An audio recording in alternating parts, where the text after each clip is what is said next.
Perkenalkan, nama saya Adelia Rahmananda dengan NIM 20302070208 dari kelas A, Program Studi Ilmu Administrasi Negara, Fakultas Ilmu Sosial dan Ilmu Politik, Universitas Palangkaraya.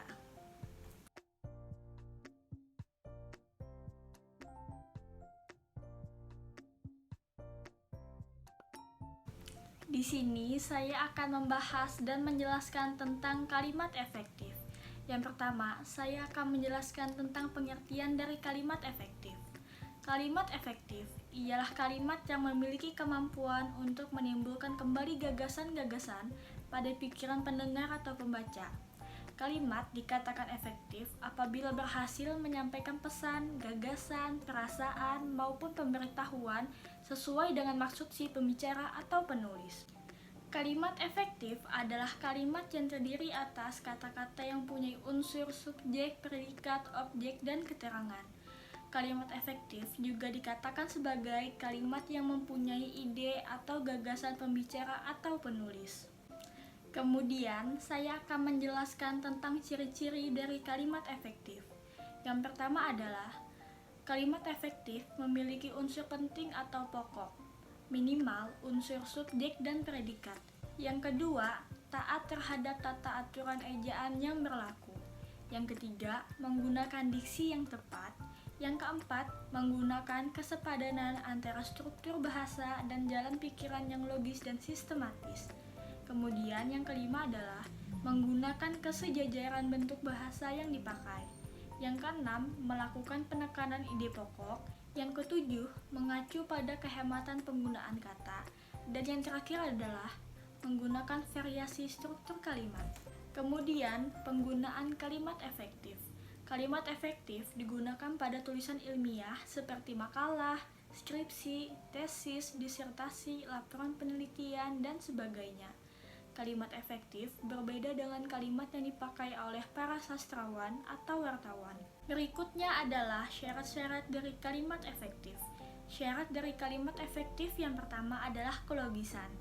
Yang dimaksud dengan kelogisan adalah kalimat pasif dan aktifnya harus jelas, subjek dan keterangan harus jelas, pengantar kalimat dan predikat harus jelas, kemudian induk kalimat dan anak kalimat harus jelas, subjek tidak ganda, yang terakhir adalah predikat tidak didahului dengan kata yang. Yang kedua adalah kepararelan. Maksudnya, predikat kalimat menjemuk secara rapatan harus paralel. Artinya, jika kata kerja harus kata kerja semuanya, dan jika kata benda harus kata benda semuanya. Yang ketiga adalah ketegasan. Ciri-ciri dari ketegasan ini adalah unsur-unsur yang ditonjolkan diletakkan di awal kalimat dan membuat urutan yang logis. Yang keempat adalah kehematan. Kehematan adalah penggunaan kata-kata secara hemat, tetapi tidak mengurangi makna atau mengubah informasi. Misalnya, menghilangkan pengulangan subjek yang sama pada anak kalimat, menghindarkan pemakaian superordinat pada hiponimi kata, dan menghindarkan kesinoniman kata dalam kalimat. Yang kelima adalah ketepatan. Ketepatan ialah pemakaian diksi atau pilihan kata harus tepat. Misalnya, pemakaian kata harus tepat, kata berpasangan harus sesuai, dan menghindari peniadaan preposisi. Yang keenam adalah kecermatan. Cermat ialah kalimat yang dihasilkan tidak menimbulkan tafsir ganda dan harus tepat diksinya. Prinsip kecermatan berarti cermat dan tepat menggunakan diksi. Agar tercapai kecermatan dan ketepatan diksi harus memperhatikan pernyataan berikut ini. Yang pertama adalah hindari penanggalan awalan, kemudian hindari peluluhan bunyi C, kemudian hindari bunyi S, P, T, dan K yang tidak luluh, dan hindari pemakaian kata ambigu. Yang ketujuh adalah kepaduan. Kepaduan ialah informasi yang disampaikan itu tidak terpecah-pecah. Maksudnya, kalimatnya tidak bertele-tele dan harus sistematis. Kemudian, kalimat yang padu menggunakan pola aspek agent verbal atau aspek verbal pasien. Dan di antara predikat kata kerja dan objek penderita tidak disisipkan kata daripada atau tentang. Yang kedelapan adalah kesejajaran. Kesejajaran adalah penggunaan bentuk-bentuk yang sama pada kata-kata yang paralel. Agar kalimat terlihat rapi dan bermakna sama, kesejajaran dalam kalimat diperlukan. Kemudian, syarat yang terakhir dari kalimat efektif adalah keharmonisan. Keharmonisan kalimat artinya setiap kalimat yang kita buat harus harmonis antara pola berpikir dan struktur bahasa. Berikutnya tentang penerapan kalimat efektif. Yang pertama adalah kalimat efektif dan penerapan ejaan yang disempurnakan atau EYD.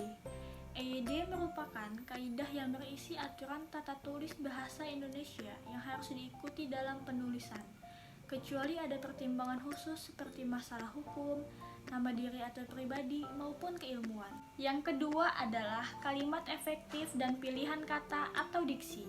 Diksi adalah pemilahan, pemilihan, dan penempatan kata ketika seseorang sedang berbahasa. Kata-kata yang digunakan dalam tulisan dipilih untuk menyampaikan informasi. Kemudian, kata bersinonim ialah kata yang bentuknya berbeda namun maknanya serupa. Dan dalam membangun kalimat efektif harus digunakan kata yang tepat.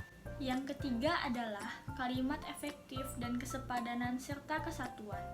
Artinya, kalimat yang lengkap dapat terdiri atas unsur-unsur kalimat yang meliputi subjek, predikat, objek, keterangan, dan pelengkap. Kesepadanan ialah hubungan timbal balik antara subjek dan predikat, antara predikat dan objek, serta dengan keterangan atau pelengkap.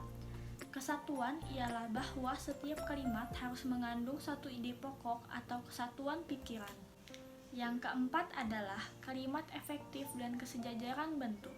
Yang dimaksud kesejajaran atau paralelisme di dalam penyusunan kalimat efektif ialah penggunaan bentuk-bentuk bahasa yang sama atau konstruksi bahasa yang sama dan dipakai dalam susunan serial. Frasa atau kelompok kata disejajarkan dengan frasa. Demikian juga kata benda, kata kerja, dan kata sifat disejajarkan dengan kata benda, kata kerja, atau kata sifat. Yang kelima adalah kalimat efektif dan penekanan ide pokok. Ada 3 hal yang harus diperhatikan dalam hal ini. Yang pertama adalah posisi kata dalam kalimat, yang kedua adalah urutan logis, dan yang ketiga adalah pengulangan kata. Yang keenam adalah kalimat efektif dan penghematan kata. Ada 2 hal yang harus diperhatikan dalam hal ini. Yang pertama adalah pengulangan unsur kalimat, dan yang kedua adalah penggunaan hiponimi. Dan yang terakhir adalah kalimat efektif dan variasi struktur. Ada 4 hal yang harus diperhatikan dalam hal ini. Yang pertama adalah penempatan unsur-unsur kalimat, yang kedua adalah variasi panjang pendek kalimat, yang ketiga adalah pemilihan jenis kalimat, dan yang terakhir adalah pemilihan bentuk aktif dan pasif. Demikian penjelasan saya tentang kalimat efektif. Apabila ada kesalahan kata, mohon dimaafkan. Assalamualaikum warahmatullahi wabarakatuh.